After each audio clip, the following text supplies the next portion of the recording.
इस कार्यक्रम के अंतर्गत हिंदी विषय संबंधी चर्चा परिचर्चा के लिए आप सादर अभिवादित हैं। आपका अभिवादन है, अभिनंदन है। आज हम एक अलग तरह के विषय पर, जिसकी प्रासंगिकता विगत कुछ वर्षों में हमने देखी, उस पर बातचीत करेंगे। हम जानते हैं कि सामान्यतः यह कहा जाता है कि साहित्य समाज को प्रतिबिंबित करता है। कुछ संशोधन संवर्धन के बाद, संपादन परिवर्धन के बाद, और क्या करें क्या न करें की शिक्षा साहित्य के माध्यम से हमें मिलती है। साहित्यकार भी समाज की दिशा को बदलने का कार्य, समाज को दिशा दिखाने का कार्य प्रारंभ से करता चला आ रहा है। इसलिए साहित्य के प्रयोजन, साहित्य के हेतु, उद्देश्य और कारण, साहित्य के स्वरूप आदि पर जब हम विचार करते हैं तो हमारे समक्ष यह बात स्पष्ट होती है कि समय समय पर समाज में जो कुछ घटता है,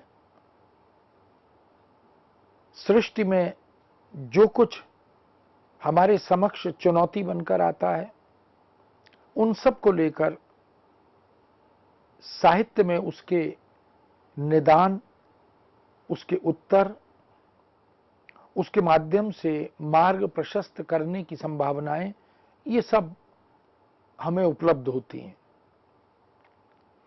कहा भी गया है कि जहां न पहुंचे रवि वहां पहुंचे कवि। कवि सृष्टा भी होता है, कवि प्रजापति भी होता है।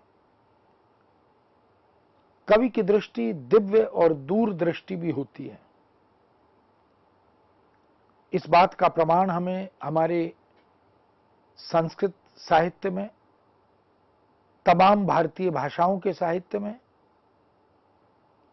नीति साहित्य में, मूल्य साहित्य में बार बार हम जब दृष्टि डालते हैं, अवलोकन करते हैं, अध्ययन करते हैं, तो बार बार हमारे अनेक अनुत्तरित प्रश्नों के उत्तर वहां हमें उद्घाटित होते हैं। यह मानव स्वभाव है कि वह तात्कालिक उत्तर खोजने के बाद फिर से विस्मृति के आगोश में चला जाता है, और समय आने पर, अवसर आने पर फिर से जब हम पीछे मुड़कर देखते हैं, अपनी साहित्यिक रचनाओं का अध्ययन करते हैं, साहित्यकारों द्वारा प्रशस्त किए गए मार्ग पर चलने का जब संकल्प लेते हैं, तो वास्तव में हमें हमारी साहित्यिक एक संपदा का, एक समृद्ध परंपरा का बोध भी होता है। मध्यकालीन हिंदी साहित्य भी, चाहे वह भक्तिकाल हो या रीतिकाल हो, उसे अनेक विशिष्ट संदर्भों में, अनेक बदलते सामाजिक परिप्रेक्ष्यों में जब हम देखते हैं, उसका मूल्यांकन करते हैं, उसका अध्ययन करते हैं, तो हमें बोध होता है कि वास्तव में मध्यकाल के कवियों का जो दूर भविष्य को देखने का संकल्प है, अपने पाठक समुदाय को चेतावनी देने का, सचेत रहने का, सन्मार्ग पर अग्रसर होने का, यह जो साहित्यिक संकल्प है, वह वास्तव में एक विलक्षण और दुर्लभ उपलब्धि है।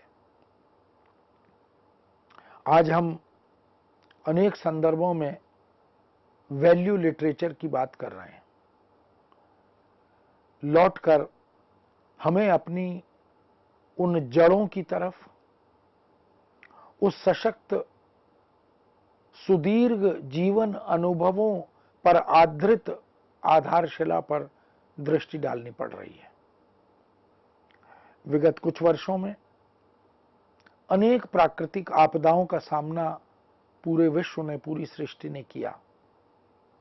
बार बार अतिवृष्टि, अल्पवृष्टि, अनावृष्टि, ये चुनौतियां तो हम देखते ही रहे हैं, लेकिन महामारियों का, रोगों का आक्रमण भी एक प्राकृतिक आपदा बनकर हमारे मानव समुदाय के समक्ष उपस्थित होता रहा है। वैज्ञानिक दृष्टि से हम कितने भी अद्यतन, अधुनातन हो जाएं, आधुनिक हो जाएं, लेकिन हमें बार बार अपनी जड़ों की ओर देखना पड़ता है। हमें अपने भारतीय सामाजिक सांस्कृतिक मूल्यों की विरासत पर निर्भर करना पड़ता है। हमारे पूर्वज, हमारे साहित्यकार, हमारे समाज दृष्टा, हमारे दार्शनिक और हमारी एक सशक्त संत परंपरा, जिसमें अनेक ऋषि मुनि, अनेक साधक, अनेक तपस्वी, अनेक अध्यात्म चेता, ये बार बार हमें सावधान करते रहे, सचेत करते रहे और हमें क्या चुने, क्या न चुने, इसकी शिक्षा भी देते रहे। किंतु मानव स्वभाव है कि जब जब समृद्धि बढ़ती है, संपन्नता बढ़ती है, तो विलासिता भी बढ़ती है। वह कर्तव्य विमुख भी होने लगता है, वह कुछ कुछ विलासी भी होने लगता है। यह परंपरा हमें हमारी देव संस्कृति में भी दिखाई देती है। बार बार असुरों का सुरों पर, यानी अदेवों का देवों पर आक्रमण करना, देव जाति को पराजित करना और समस्त राजपाट अपने अधीन कर लेना, इन सब संदर्भों को हम वर्तमान विगत 3-4 वर्षों में घटी वैश्विक प्राकृतिक आपदा विषयक घटनाओं को जोड़कर देखें तो हमें प्रतीत होता है कि साहित्य और साहित्यकार ने पाठक समुदाय को, पूरी सृष्टि को, वह साहित्य किसी भी भाषा का हो, क्योंकि साहित्यकार के पास एक विशिष्ट ईश्वर प्रदत्त दृष्टि होती है और वह समाज और संस्कृति के परिप्रेक्ष्य में अपने सुदीर्घ जीवन अनुभवों से कुछ उत्कृष्ट, उज्जवल निष्कर्ष हासिल करता है और फिर उन्हें साहित्यिक शब्द संपदा से जोड़कर वह अपने पाठक समुदाय को परोसता भी है। कोरोना काल हम सब ने देखा, एक भयावह त्रासदी का सामना पूरी सृष्टि ने किया। हम भारतवासियों ने अपने पारंपरिक सांस्कृतिक मूल्यों का एक संचयन किया हुआ था। उन मूल्यों का अनुसरण करते हुए कवि समुदाय द्वारा बार बार चेताए जाने, सचेत करने, जागृत करने संबंधी जो तमाम काव्य पंक्तियां थीं, जो कविताएं थीं, जो ग्रंथ थे, उन सब से हम शिक्षा ग्रहण करते रहे। अपनी समाज और संस्कृति के भीतर से अपनी घरेलू और पारिवारिक चिकित्सा पद्धति के अनुसरण से अपने संयम, अपने अनुशासन, इन सब के माध्यम से हमने उस भयावह आपदा का सामना किया और विश्व में यदि तुलना में देखें तो हमने बहुत कम नुकसान उठाया, किंतु नुकसान तो उठाया। उस सब के बावजूद हमने दुनिया की मदद की, हमने भारतवासियों की मदद की, हमारे वैज्ञानिकों ने, हमारे समाज चिंतकों ने, हमारी घरेलू चिकित्सा पद्धति ने, हमारे रसोइयों के दवाखानों ने और इन सब के साथ साथ साहित्यिक मूल्यों ने भी हमें प्रेरित किया, हमें चेताया और मार्ग प्रशस्त किया। आज हम उसी महत्वपूर्ण विषय के परिप्रेक्ष्य में साहित्य के बदलते संदर्भों को केंद्र में रखते हुए उत्तर मध्यकाल या रीतिकालीन काव्य की प्रासंगिकता पर चर्चा कर रहे हैं। रीतिकाल के प्रवर्तक कवि आचार्य केशव माने जाते हैं। आचार्य केशव जो मूलतः निरूपण काव्य के कारण कवि शिक्षक के रूप में हमारे सामने उपस्थित होते हैं। कवि प्रिया और रसिक प्रिया जैसी कवि शिक्षक परक रचना या काव्य की शिक्षा देने वाली महत्वपूर्ण रचनाएं, जिन्होंने शास्त्रीय निरूपण के माध्यम से हिंदी के काव्य शास्त्र का निर्माण करने में रचनात्मक भूमिका निभाई। केशव की इन रचनाओं का अध्ययन करके, उन रचनाओं से प्रेरणा लेकर अनेक कवियों ने शास्त्र निरूपण का कार्य किया। उत्तर मध्यकाल के अनेक कवि जो शास्त्रज्ञ बने, जो आचार्य कर्म से जुड़े, जो मूलतः कवि धर्मा थे, दरबार आश्रित होने के कारण राजाज्ञा का अनुपालन करना उनकी एक नैतिक जिम्मेदारी बन गया था। जीवन यापन के लिए उन्हें काव्यशास्त्र की शरण लेनी पड़ी। संस्कृत काव्य शास्त्रीय ग्रंथों का अध्ययन करना पड़ा। कुछ ने मौलिक ग्रंथ पढ़े, मौलिक शास्त्र निरूपण के, और कुछ ने व्याख्याता आचार्यों के, मम्मट के पश्चात की जो शास्त्रीय निरूपण परंपरा है संस्कृत की, उसका अध्ययन किया। कुछ ने सर्वांग निरूपण, कुछ ने विविधांग निरूपण, और कुछ आचार्य कवियों ने एकांग निरूपण, इस प्रकार के ग्रंथ लिखे। कुछ अलंकारवादी बने, कुछ रसवादी बने, कुछ ध्वनिवादी बने।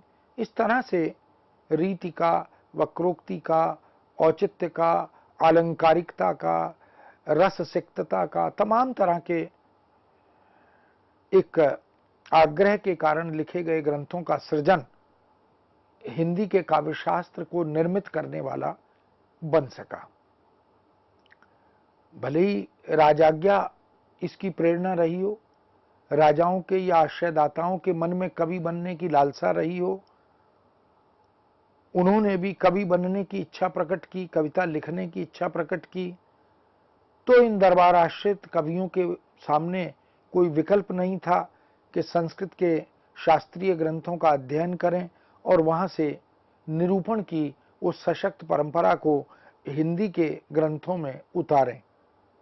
तो ब्रजभाषा ने एक लालित्यमयी काव्य भाषा के साथ साथ एक वैचारिकता को सशक्त बनाने वाली, शास्त्र को आधारशिला प्रदान करने वाली भाषा की भूमिका भी निभाई। केशव उसी रीतिकाल के, उत्तर मध्यकाल के प्रवर्तक आचार्य भी माने जाते हैं। वही केशव जो प्रशस्ति का काव्य भी लिख रहे थे, शास्त्र निरूपण का काव्य भी लिख रहे थे, कवि शिक्षक भी थे, वही एक विलक्षण ग्रंथ रामचंद्रिका भी लिख रहे थे।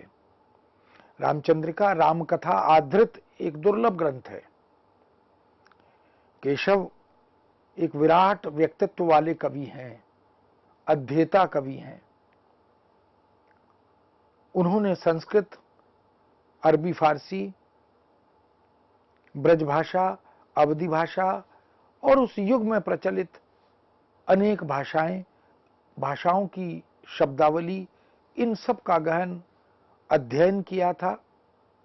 कहा जाता है कि वो वास्तव में एक शास्त्रज्ञ परंपरा के कवि रहे। उनके पितामह वो भी दरबार आश्रित थे। ओरछा नरेश, जो झांसी के पास एक स्थान है, ओरछा का किला भी प्रसिद्ध है, जहां आज भी एक प्रसिद्ध राम मंदिर निर्मित है। उसी दरबार में रहते हुए केशव ने राम भक्ति की एक राज परंपरा को देखा और कुछ पारिवारिक संस्कार जो उनके पास थे, उनके घर में एक समृद्ध संपन्न बृहत पुस्तकालय भी था। कहा यह भी जाता है कि केशव के घर के जो दास थे, नौकर चाकर थे, वह भी संस्कृत में बात करते थे। इसलिए केशव की भाषा ये सहज सरल भाषा नहीं है, वो एक संस्कृत निष्ठ भाषा है। इसलिए केशव को कुछ लोग कठिन काव्य का प्रेत भी कह देते हैं, किंतु वस्तुस्थिति यह है कि केशव एक सहृदय कवि भी हैं। इस दृष्टि से उनके साथ अभी न्याय होना बाकी है। रामचंद्रिका एक उसी प्रकार की रचना है और रामचंद्रिका में अनेक प्रसंग ऐसे हैं जो हमें हमारे जीवन मूल्यों से जोड़ते हुए, हमारा मार्ग प्रशस्त करते हुए, ग्राह्य और त्याज्य का बोध प्रदान करते हुए हमारे सामने आते हैं। रामचंद्रिका के राम तुलसी के राम नहीं है, ये हम जानते हैं।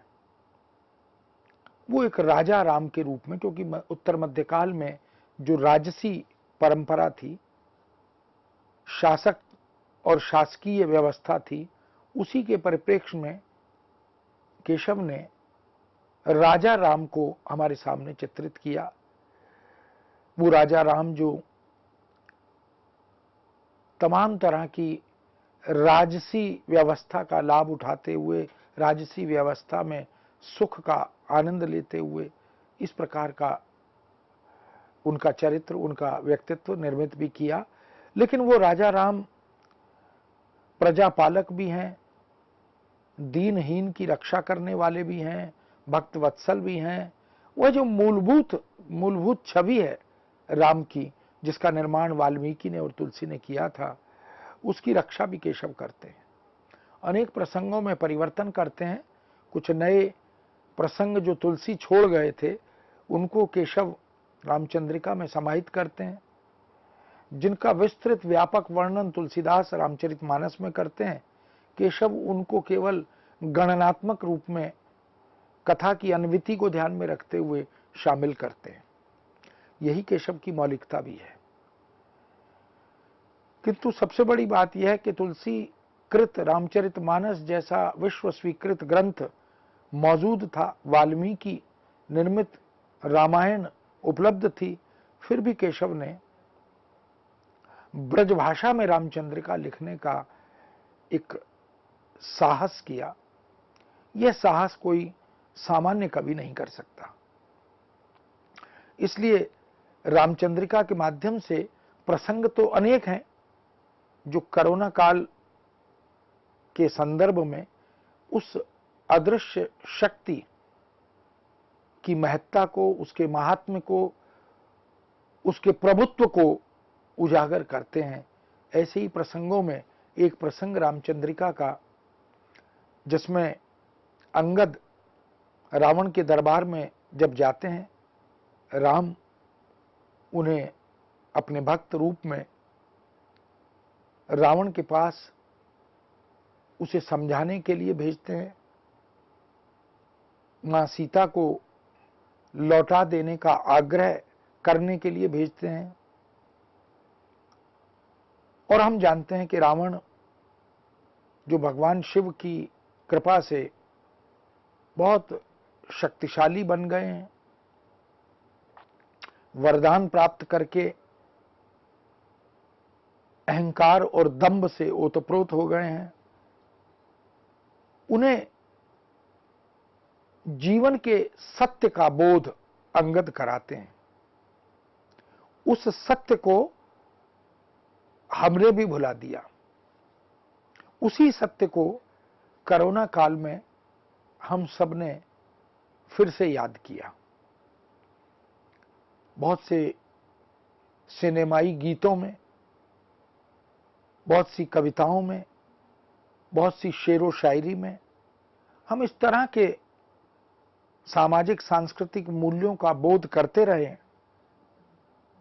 किंतु अपनी दैनिक चर्या में, जीवन यापन में, धनार्जन की दौड़ में और आगे से आगे बढ़ते रहने की इस प्रतियोगी व्यवस्था में मनुष्य ने जीवन के कटु सत्य को भुला दिया, जो वास्तविक शक्ति है उसे भुला दिया, और जो विलासिता है, जो भौतिकता है, जो बाजारवाद है, उसके मोह पाश में अपने को उलझा दिया। रावण को अंगद जब समझाते हैं कि अभी भी अवसर है, माता सीता को लौटा दो, और मैं वचन देता हूं कि राम तुम्हें क्षमा कर देंगे, मां सीता को लेकर लौट जाएंगे, तुम्हारी लंका सुरक्षित रहेगी, तुम्हारा वैभव सुरक्षित रहेगा। यह सब अंगद की अगाध भक्ति कि वो भगवान राम से, अपने प्रभु राम से इस विषय में कुछ बात भी नहीं करते, लेकिन अपनी तरफ से आश्वस्त करते हैं, वचन देते हैं। लेकिन रावण तो दंभ और अहंकार पर सवार है, तो वो कहता है कि किस राम से तुम मुझे भयभीत करते हो, जिसके भाइयों ने उसे देश से निकाल दिया, उसकी सत्ता संपदा उससे मुक्त करके वनवास के लिए भेज दिया। ऐसे तमाम प्रसंगों को जब रावण उद्घाटित करते हैं तो अंगद उन्हें जीवन की सच्चाई का बोध कराते हैं।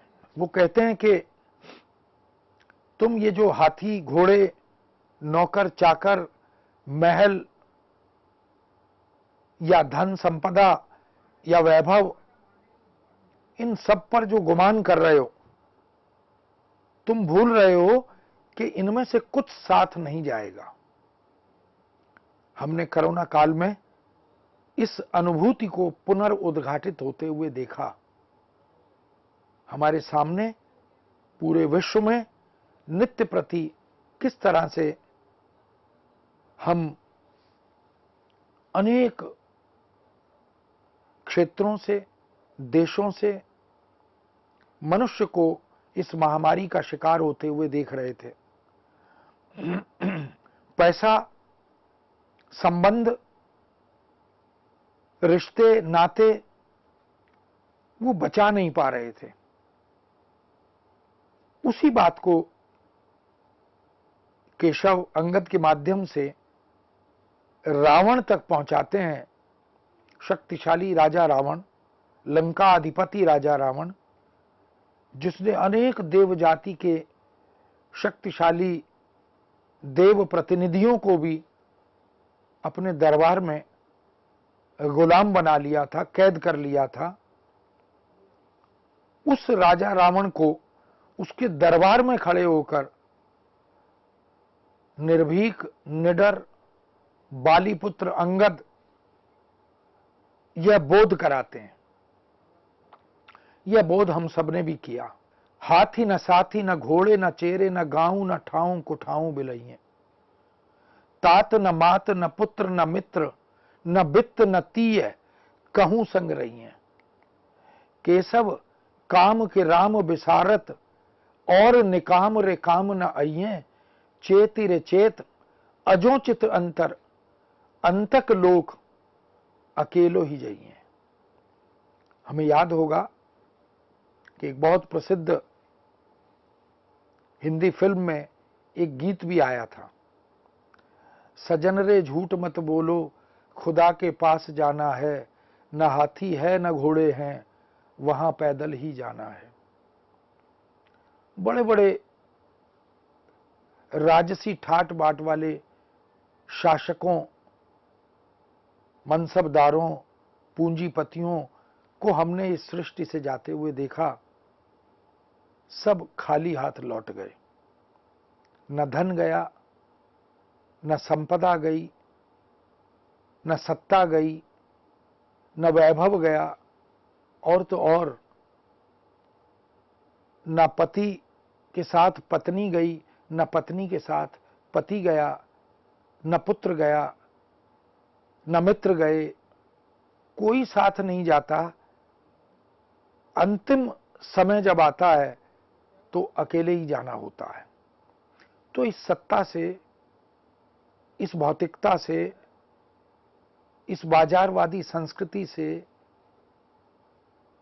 कैसा मोह, तो अंगद सचेत करते हैं कि ये हाथी जिन पर तुझे गुमान है, क्योंकि हम जानते हैं कि एक हाथी लाख का और मरा हुआ 1.25 लाख का, और राजा महाराजाओं के पास, शासकों के पास तो, और रावण के पास तो अनगिनत हाथी थे, तो कितना धनवान था। उसी धन का, उसी संपदा का उसे गुमान भी था, सोने की लंका थी। लेकिन अंगद कहते हैं कि ये हाथी सब यहीं रह जाएंगे। न साथी, कोई मित्र, कोई सगा, कोई संबंधी जब अंतिम समय आएगा तो ये भी हाथ झाड़ देंगे, कोई साथ नहीं जाएगा। न घोड़े, न चेरे, चेरे माने दास, नौकर, कोई साथ नहीं जाएगा। जिन सैकड़ों हजारों नौकर चाकरों पर तुम्हें गुमान है, जो तुम्हारे सेवक बनकर चारों तरफ रहते हैं, ये भी सब अंतिम समय में तुम्हें अकेले छोड़ देंगे। गांव, न ग्रामीण संस्कृति से जुड़े हुए, न तुम्हारे गांव के लोग, तुम्हारे परिकर, परिचय, मैत्री के लोग, ठाव को ठाव बिलई हैं। कोई उचित अनुचित कोई स्थान हो, कोई कहीं रहने वाला हो, कोई अपना पराया हो, कोई साथ नहीं जाएगा। तात, पिता भी साथ नहीं जाएंगे। न मात, माता भी साथ नहीं जाएगी। न पुत्र, यहां तक कि वह पुत्र जिसके लिए माता पिता कितनी याचना करते हैं, कितने मंदिर, मस्जिद, गुरुद्वारे, पूजा स्थल, तप और साधना स्थल, कहां कहां नहीं जाते संतान प्राप्ति के लिए, संतान की रक्षा के लिए, संतान के स्वास्थ्य के लिए। वह पुत्र भी साथ नहीं जाता। वह भी अंतिम समय में दाहगृह में, शमशान में जाकर छोड़कर आ जाता है। न मित्र, मित्र भी साथ नहीं जाते। न वित्त, और जो पैसा, जो धन, जो संपदा, जो महल, जो दुर्ग, जो किले हमने बनाए, वो सब भी यहीं रह जाते हैं। न तीय कहूं संग रही हैं, और तो और पत्नी भी, स्त्री भी साथ नहीं जाती, वो भी सब यहीं रह जाते हैं। केशव काम के राम विसारत, केशव कहते हैं, अंगद ने कहा कि हे मूर्ख रावण, जो वास्तविक वस्तु है, स्मरणीय है, स्तुत्य है, वंदनीय है, जो काम की वस्तु है, वो तो राम है, प्रभु हैं, जो इस पूरी सृष्टि के नियामक हैं। उनको तूने भुला दिया और इस मोह माया में, इस भोग विलासिता में तू निमग्न हो गया। और निकाम रे काम ना आएंगे। हे मूर्ख, बाकी सब किसी काम के निकाम है, किसी काम के नहीं है, कोई काम नहीं आएगा। इसलिए चेत रे चेत, समय है, जाग, अभी भी जाग जा। अजो चित अंतर, आज ही अपने चित्त में, अपने मनोमस्तिष्क में इस बात का बोध कर, कटु सत्य को पहचान कि अंतक लोग अकेलो ही जाइए, कि जब मृत्यु आती है, जब अंतिम समय आता है, देह को छोड़ने का समय आता है, तो हम सबको उस लोक में अकेले ही जाना होता है। फिर हम ये मोह, ये माया, ये संचय, ये धनार्जन की लिप्सा, ये विलासिता की इच्छा, ये सब क्यों पाल लेते हैं?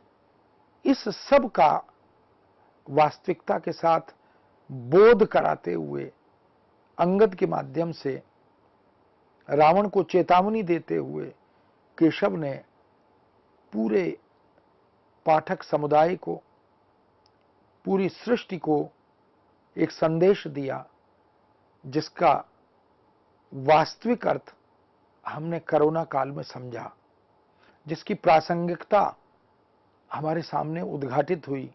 वास्तव में यह जो शरीर है, ये जो जान है, ये जो प्राण है, यही अगर रहेगा तो सब कुछ ठीक है। जान है तो जहान है, इस बात का बोध भी हमें उस महामारी ने कराया। तो मित्रों, साहित्य वास्तव में बहुत ही सशक्त माध्यम है हम सबको सच्चाई से अवगत कराने वाला। रावण जो हम सब के भीतर एक अहंकार और दंभ बनकर बैठा है, वह बार बार हमें इस भौतिकता की ओर धकेलता है और हम ये भूल जाते हैं कि हमारी जो प्रतिरोधी शक्ति है वह जब जब कम होती है, कमजोर होती है, तो शरीर के अंग भी हमारा साथ देना छोड़ देते हैं। ठीक उसी तरह जैसे पुत्र, भाई, सेनापति, मित्र, पत्नी, धन संपदा, ये सब व्यर्थ हो जाता है, कोई साथ नहीं रहता, सब कुछ हमारे सामने ध्वस्त होता हुआ, नष्ट होता हुआ प्रतीत होता है, छूटता हुआ प्रतीत होता है। इसलिए यह जो दंभ है, यह नहीं पालना चाहिए और हमें अंतिम सत्य ईश्वरीय शक्ति को सदा सर्वदा अपने मनोमस्तिष्क में रखना चाहिए।